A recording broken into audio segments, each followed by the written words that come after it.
I paddle down the River Rhine in the Netherlands, in my canoe, in search of unknown waterways and streams, from the German border to the North Sea. From the water, I am able to experience the current new lowland river area, with an original vision on water safety and rewilding nature, a landscape of river dunes, floodplain forests and swamps.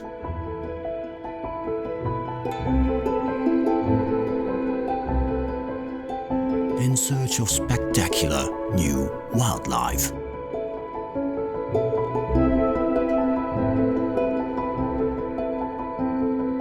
Sail along on my journey through a unique new land, on my way to the sea.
It's a full moon, and it's freezing.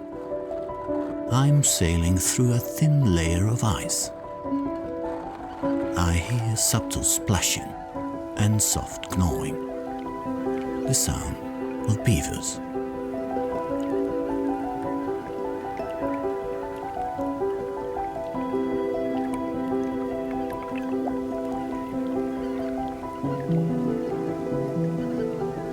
Just before winter, the beaver family is very active.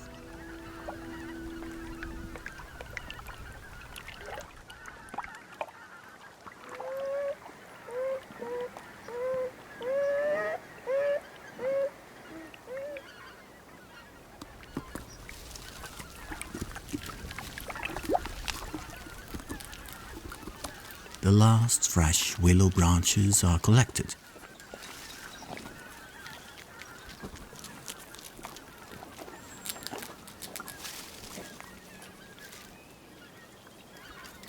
Not easy for a rodent weighing almost 30 kilograms. The willow branches serve as supplemental food reserves during harsh winter months.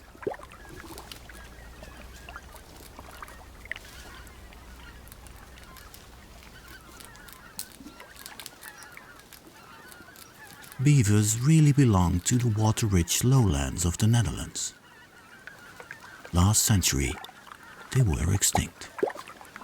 Fortunately, they were reintroduced in the 1980s.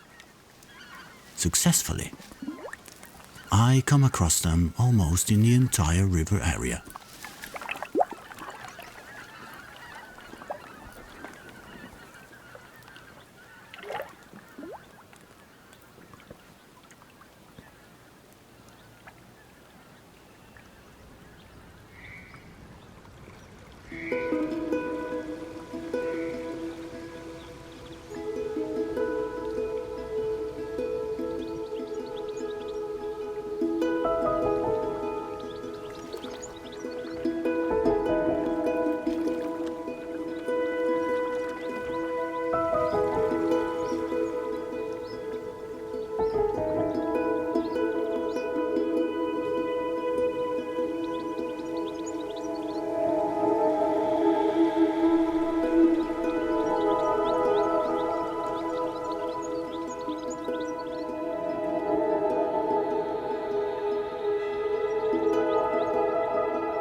I paddle down the former course of the Rhine in the Rijnstrangen, an old Rhine nature reserve.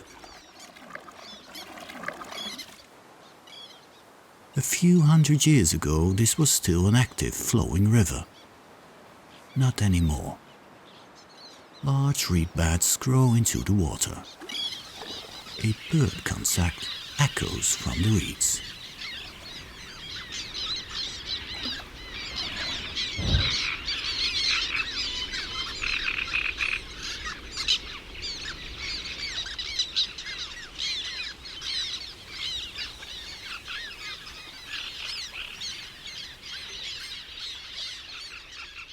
The screeching of black terns chirps in my ears.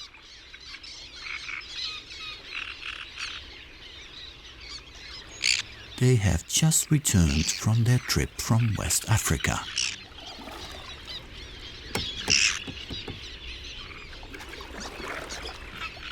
The marshlands along the old Rhine are one of the most important breeding areas in northwestern Europe. They prefer to breed on specially man-made nest rafts. In the past, they nested on floating mats of aquatic plants. But the black terns are doing well.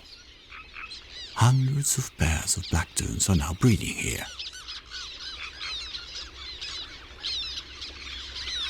The male lands with his female on a nest. It's time to mate.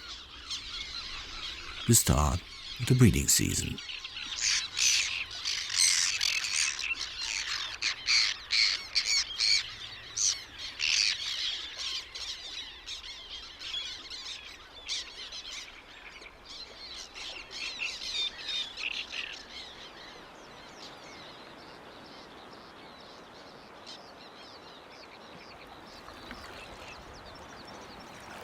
I paddle through a sea of aquatic plants.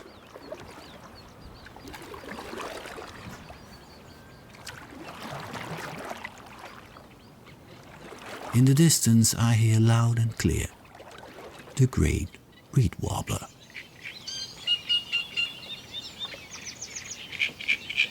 As big as a starling, and what a sound! This is one of the few places in the Netherlands where this bird still occurs. The species depends on water reeds for its nest and food. Reeds that grow far into the water.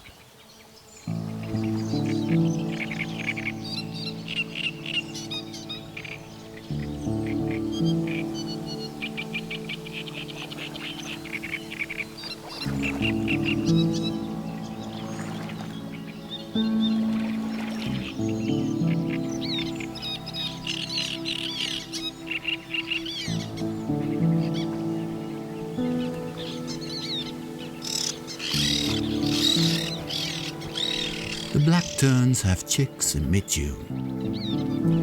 They are fed with young fish.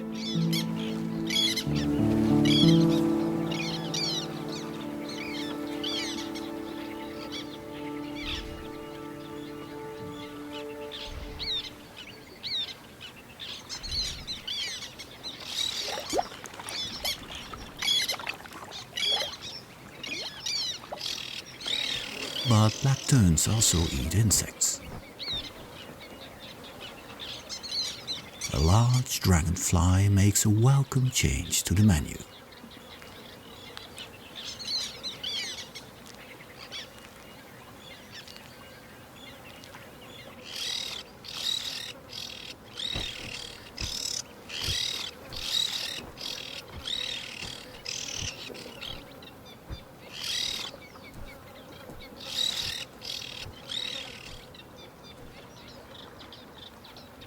Movement on the water. Panic.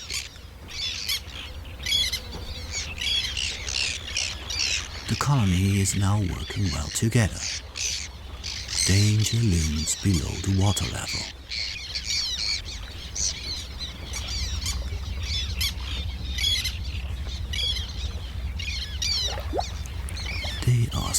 running breams.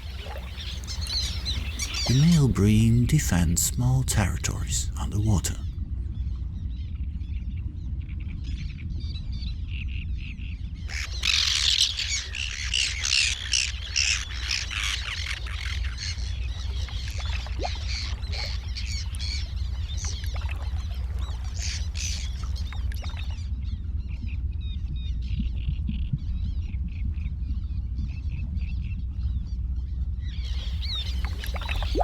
They press against the females to stimulate the deposition of eggs.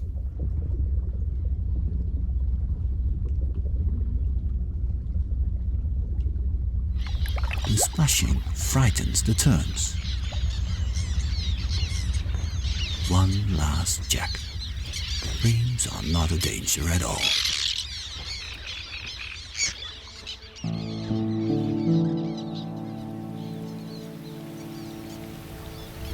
The weather is going to change. Cool weather appears with strong showers.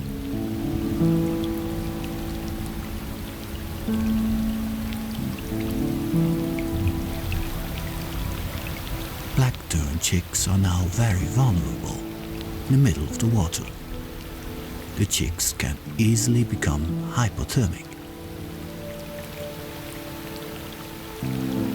because they're too big to shelter under mother's wings.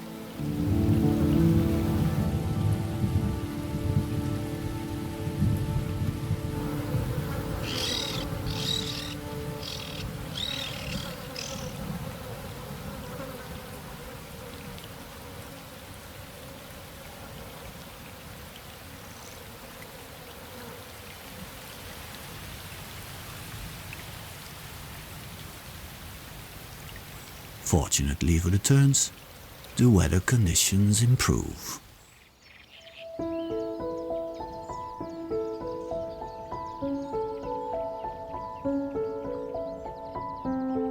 A few kilometers downstream, I reach the current bed of the river Rhine.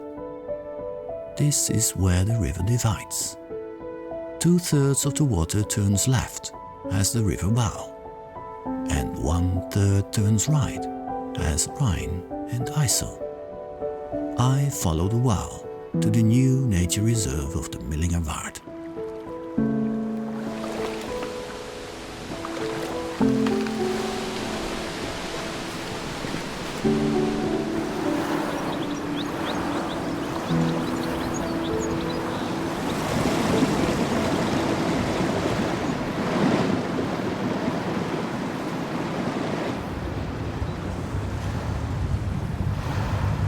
In winter, the river has become a swirling mass of water.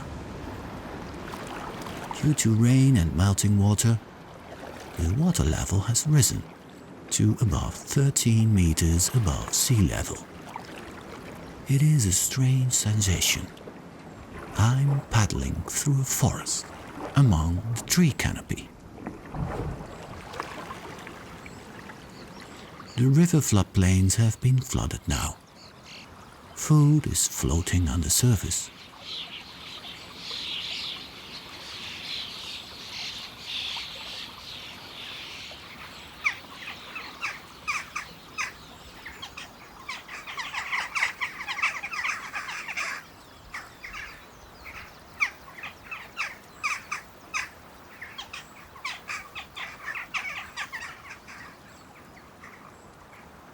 Magpies search for invertebrates like insects and worms along the high tide line.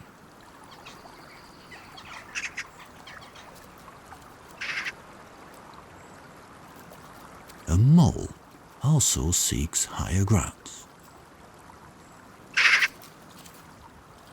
An unusual appearance for the magpies.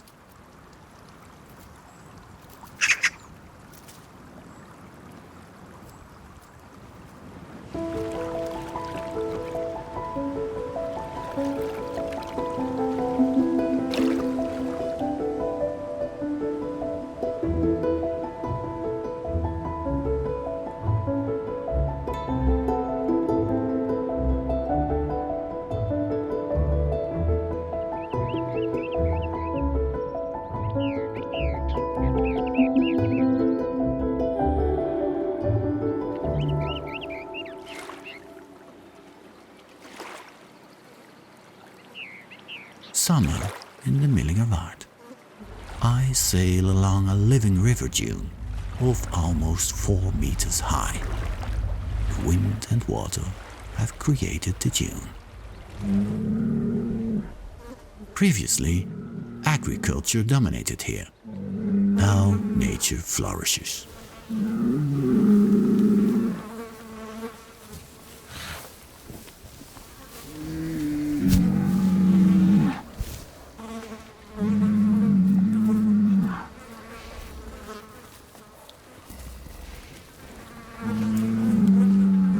Galloway cattle and Konik horses relax on the river beach. An ideal time to ruminate. They are preyed upon by countless horseflies.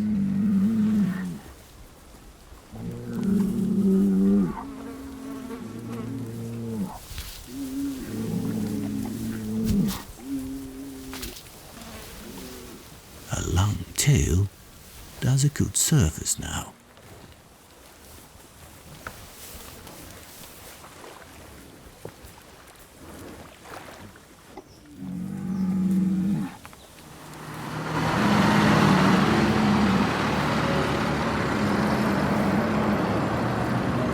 Water managers, nature conservatists, and clay and sand extractors work together on a safer and more beautiful river area.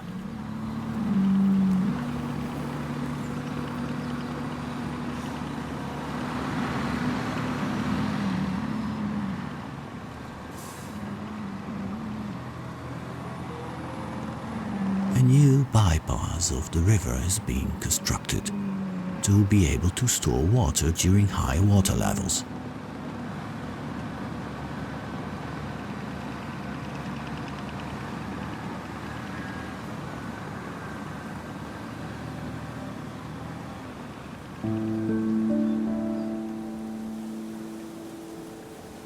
Within 6 months, a true metamorphosis takes place. I am the first to sail through this new waterway.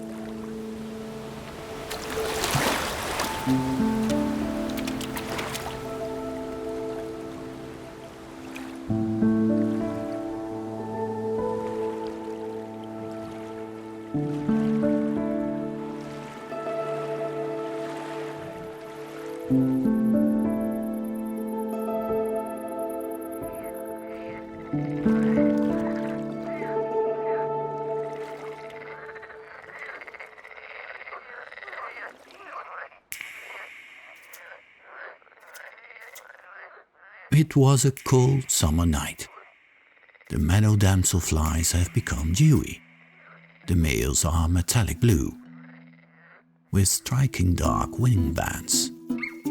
The females are dressed in copper green.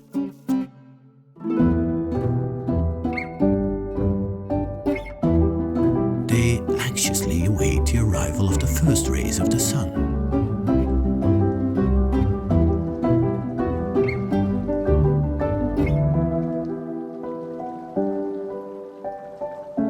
Once warmed up, the males start their impressive dance.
has a spectacular trick.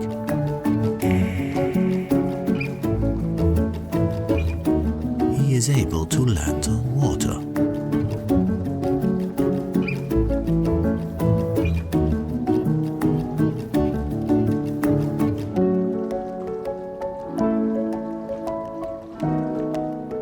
The female becomes interested.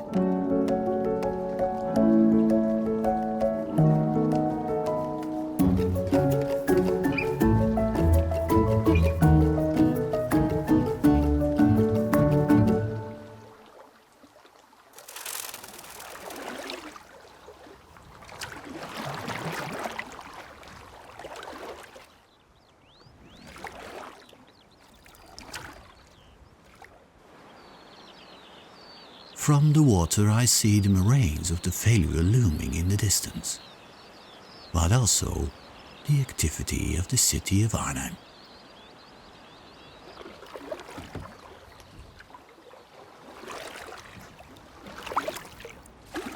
Arnhem and the river are linked in past and present. Near the center, I imagine myself in a green jungle. Rivers are the green veins that cut through urban areas. There is a depressed atmosphere on the water. Something is moving in the air.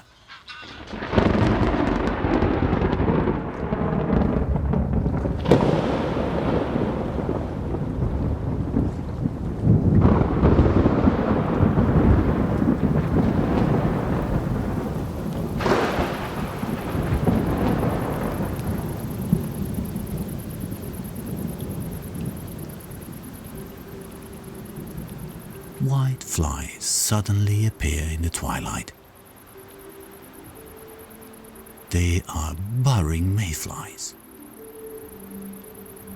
On the water surface, they transform into a bright white mayfly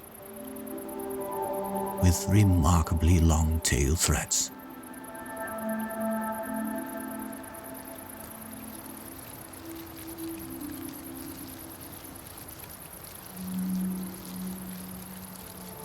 Males and females gather in large swarms.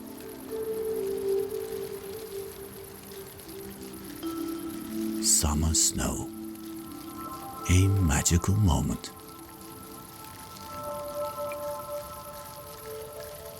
Thanks to the many river projects, the river water is clean and full of oxygen again. That's why this unique phenomenon can be seen again along the major rivers.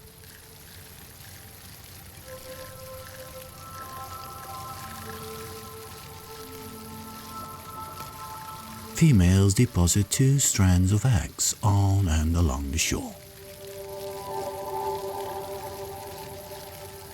Both females and males die almost immediately afterwards.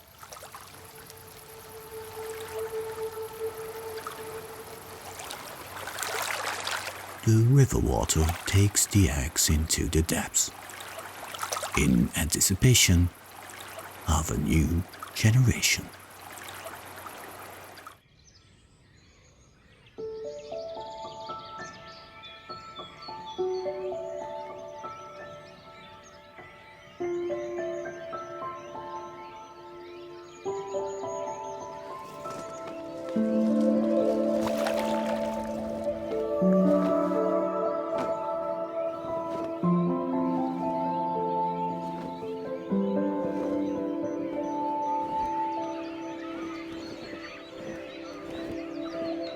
They look like angels, spoonbills.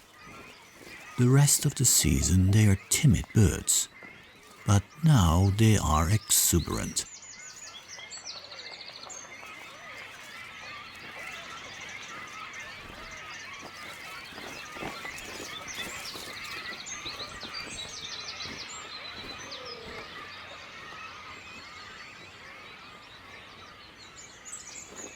Courtship of the spoonbills is in full swing.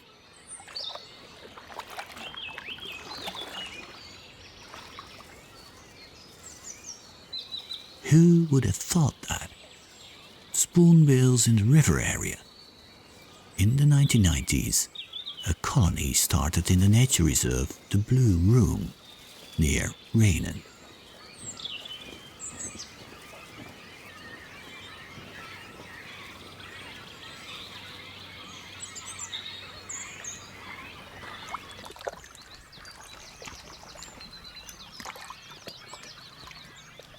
From the river Rhine, I can see them well in the still early April floodplain forest.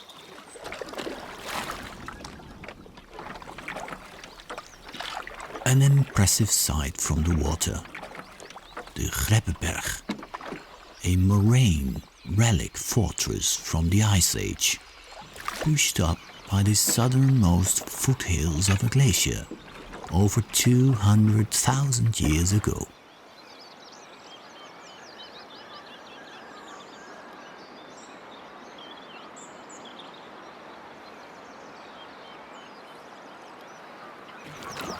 The Blue Room is an example of successful nature development in the river area.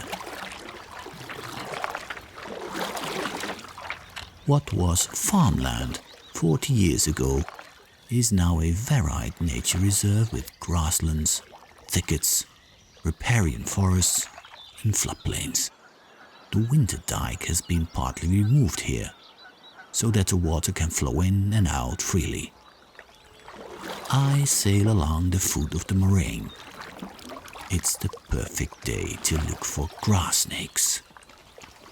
About 20 degrees Celsius, no wind, and lots of solar heat for the cold-blooded animals.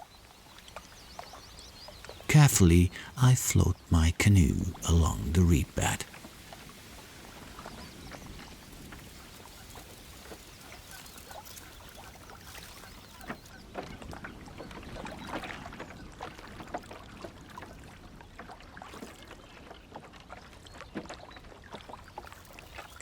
There's one there. A female. I estimate her to be 1 meter long and wrist thick.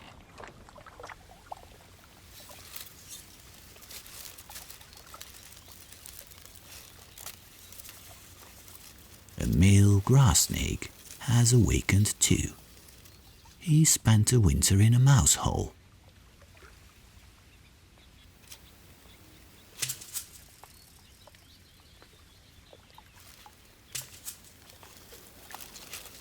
When the snake has warmed up enough, it goes hunting. A common frog or toad would go in after more than half a year of fasting.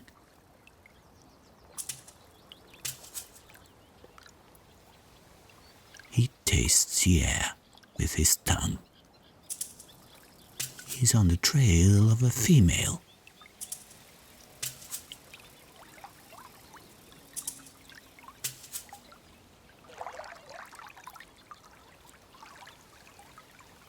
But he's too late.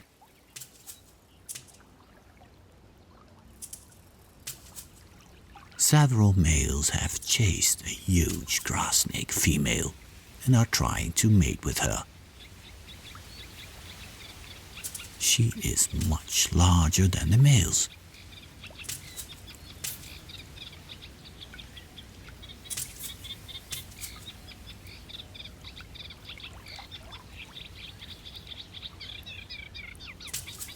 Only one of the males is the lucky one.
I paddle from the lower Rhine into the Amerongse Bovenpolder, through a new river bypass.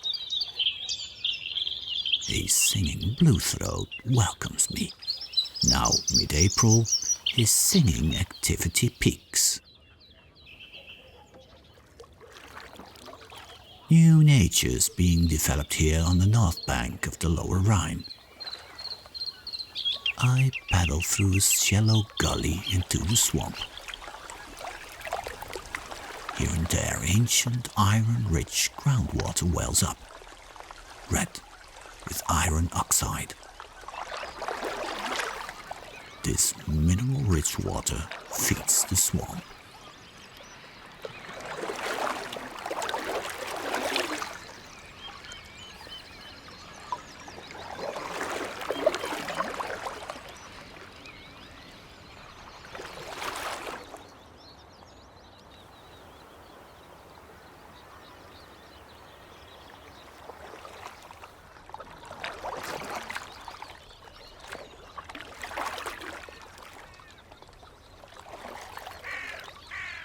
Then suddenly, shadows on the water.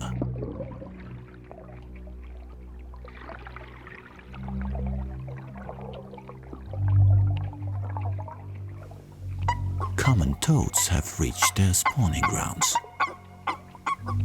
Females produce long strings of eggs that she hangs like garlands on the water plants. They are fertilized by the male. A dangerous job.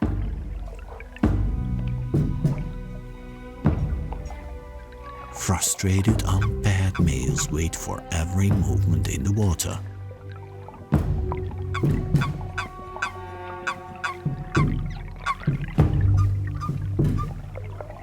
The males are constantly fighting each other.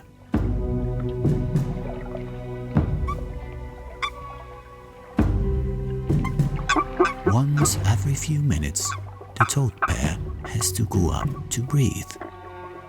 A tough job for the female, who is chained to her eggs and her partner.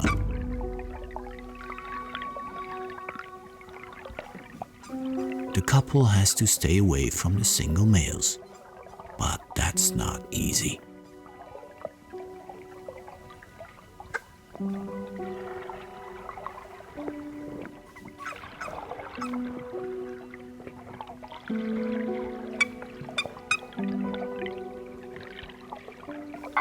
They attack as soon as they spot the pair. This is really a risky situation. The male tries with all his might to kick off the attackers.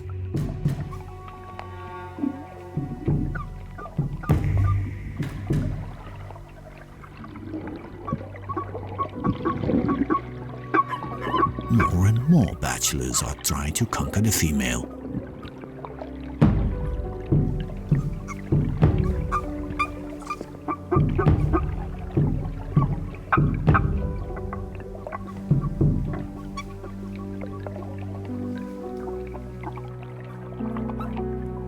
The female has to breathe really fast now, otherwise she would suffocate.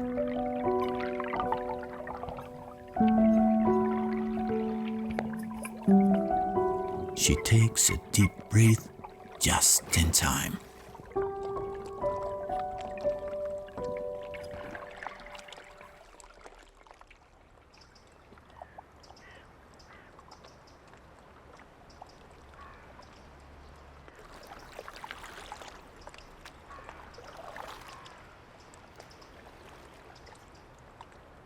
A group of Konik horses enters the tunnel from the floodplain towards the lateral moraine. I follow their lead. The sun is making frantic attempts to break through.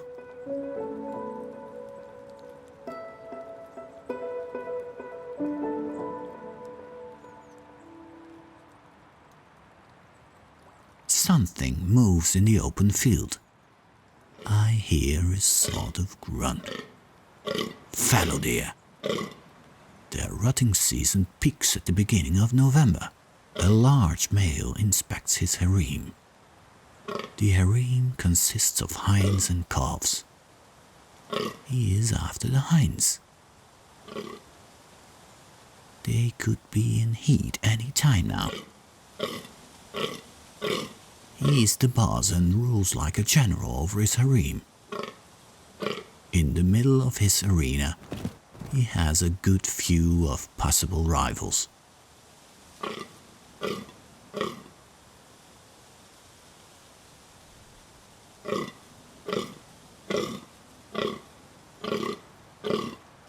They watch him anxiously.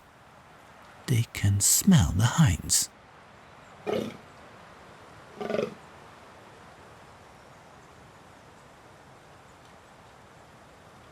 As soon as the general has left his arena, other fallow deer see their chance.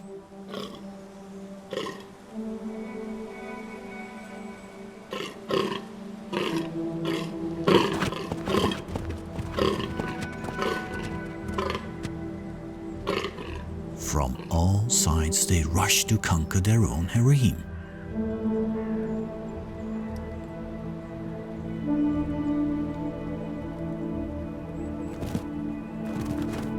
One moment of carelessness can cost the general his good position.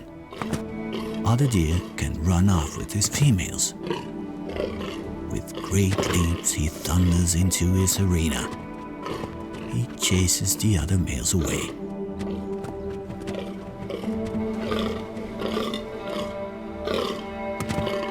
Even the hinds now know for sure he is the strongest. They must be with him.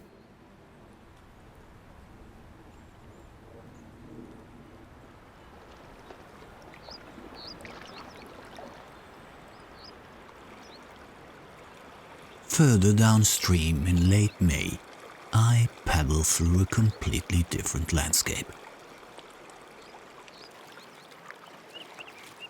The river flows through an open landscape. I sail past the former island, in the middle of the Rhine. I can come ashore through a creek. I have to hurry, because the water is sinking fast. Here, in the middle of the Netherlands, the tidal system is noticeable.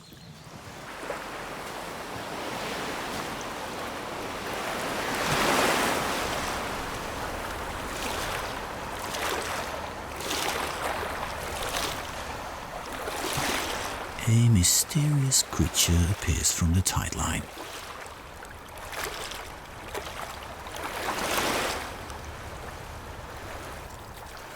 It's a dragonfly larvae.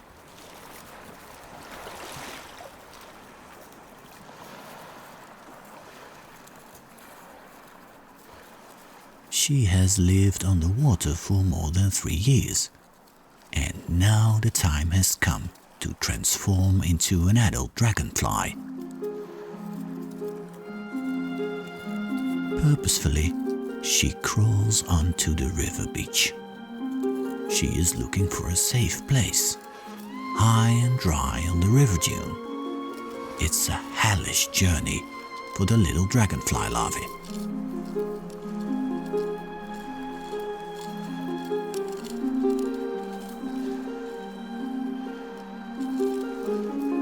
Then the miracle of metamorphosis begins.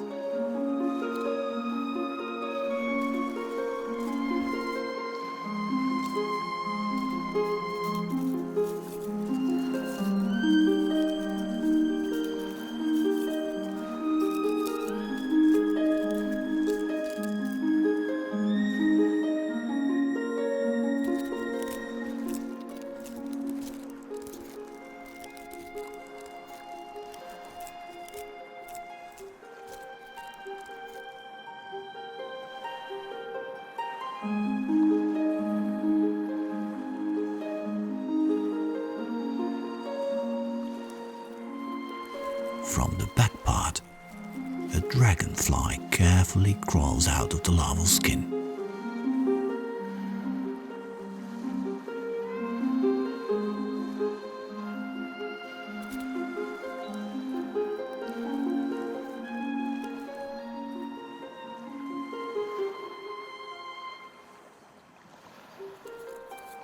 the wings need to harden before she can use them.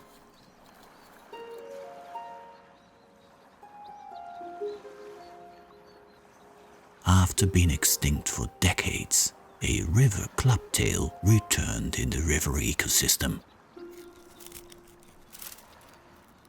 A clear example of nature's resilience.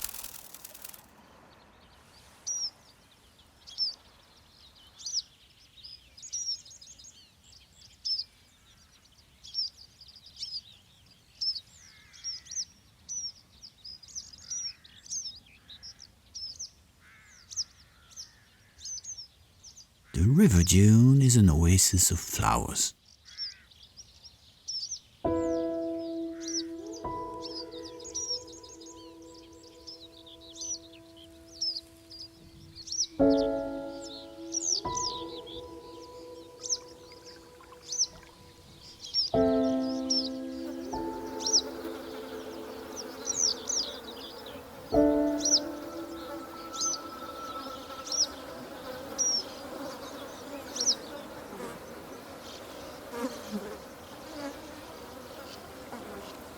Nearby, in a steep wall carved out by the river, a colony of sand martins live.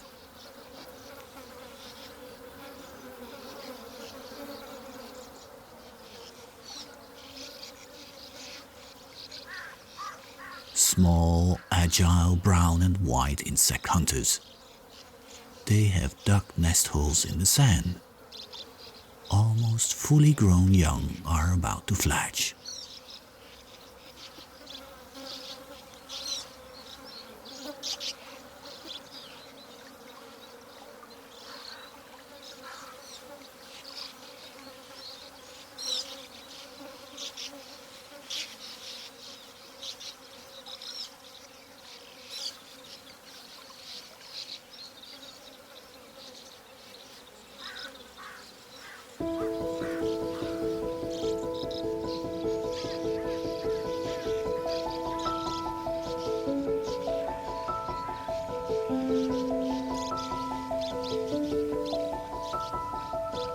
The insect-rich river dune is a snack bar for the swallows.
Purple herons.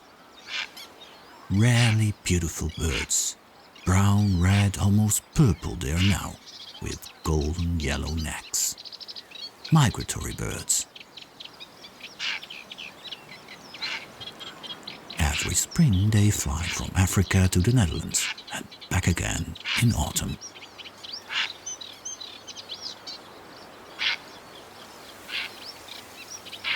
I sail from the Rhine to the storage waters of Kinderdijk.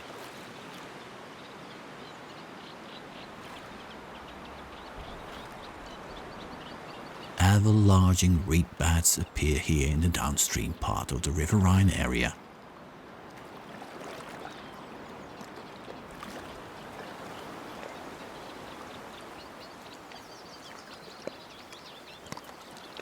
It's a hotspot for marshland birds.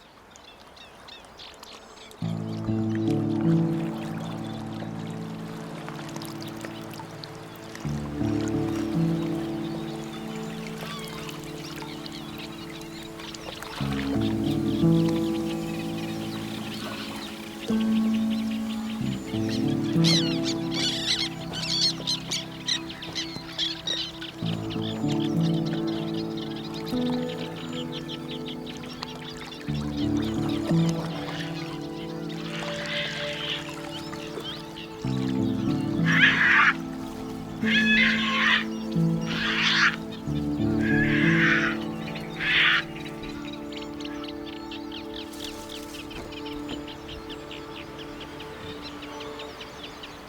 purple heron male prepares to land.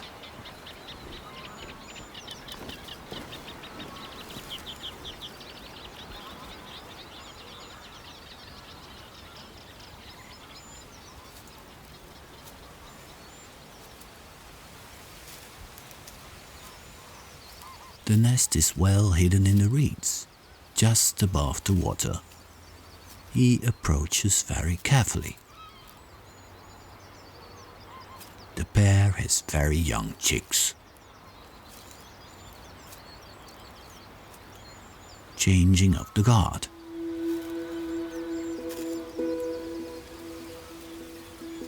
The chicks must be kept warm.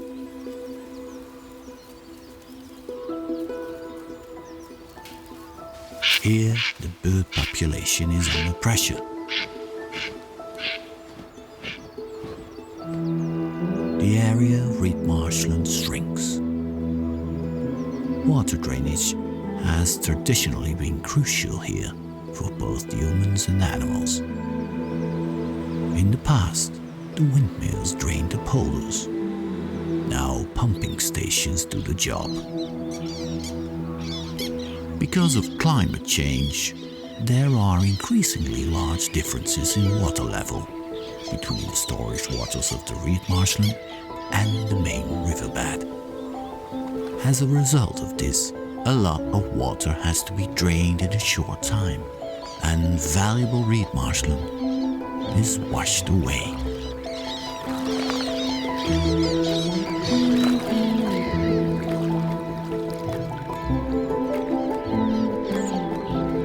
In a new waterland, sometimes the old and new water management conflict as part of the future development of a safe and biodiverse riverland.